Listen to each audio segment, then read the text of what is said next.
Hey everyone, today I want to show you a nifty trick if you are trying to filter data in a pivot table in Excel. Something that can be kind of frustrating if you're trying to figure out and you don't know how to do is sorting your data or filtering your data in a pivot table. But this is a super easy trick that will make life a lot easier for you. So I have a pivot table here that has, the gross sales for each month over the past several years.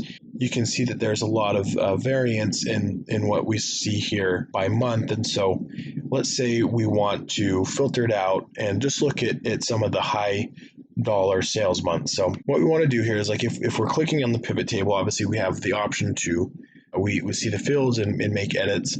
Let's say we want to go to data though and filter. We won't be able to do that. It won't give us the option to filter our values here. So something we can do that is super easy is just click to the cell to the right and then hit filter. And then you'll see we'll generate a filter button for that column C for our values in the pivot table. So from there, we can just go ahead and click, and we can go to number filters. And then obviously you can do greater than, less than, whatever it is that you want to do, and you can create that filter. So let's say we want to look for any sales that are over $6 million. We'll hit OK there.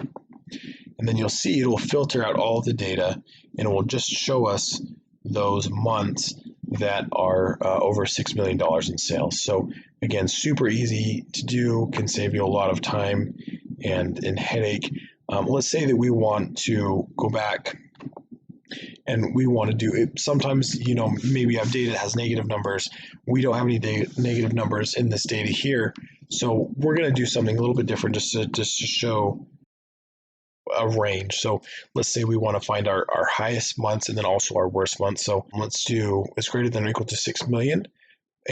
Or what we want to do here is or else it's going to try and find, if you do and, it's not going to work because you're going to try and find numbers that are greater than 6 million and less than 50,000. So we're going to do or is less than or equal to 50,000. So it'll exclude everything in between those two numbers.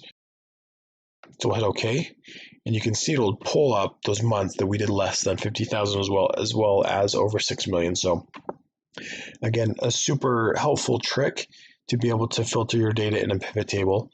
I hope this was helpful. Please let me know if you have any questions on this or any other questions around Excel. I'd love to help however I can. And please remember to watch and subscribe to the Excel Guy.